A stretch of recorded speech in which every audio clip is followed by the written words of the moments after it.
এবার আসা যাক ইতিকথায়। পশ্চিমবঙ্গের সবচেয়ে বিখ্যাত কনকদুর্গা মন্দিরটি অবস্থিত ঝাড়গ্রাম জেলার জামবনি ব্লকের চিল্কিগড় অরণ্যের মধ্যে। ডুলুং নদীর তীরে অবস্থিত এই মন্দিরটিকে কেন্দ্র করে বহু ইতিহাস ও কিংবদন্তি প্রচলিত আছে।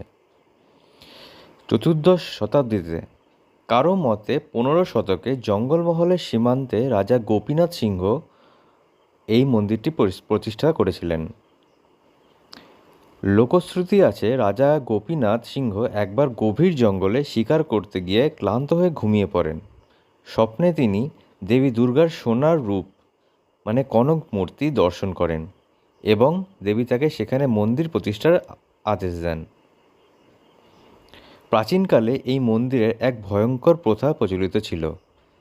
দেবী অত্যন্ত জাগ্রত হওয়ায় এখানে প্রতি বছর দুর্গাপূজায় মহাষ্টমী রাতে নরবলি দেওয়া হতো।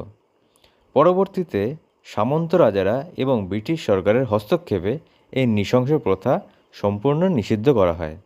বর্তমানে নরবলির পরিবর্তে প্রতীকী হিসাবে চালকুমড়ো, আখ বা মাটির পুতুল বলি দেওয়া হয়। মূল আদি মূর্তিটি ছিল নিরেট সোনার তৈরি এবং অত্যন্ত মূল্যবান। ইতিহাসের বিভিন্ন সময় এই মন্দিরে ডাকাত দল হানা দিয়েছে।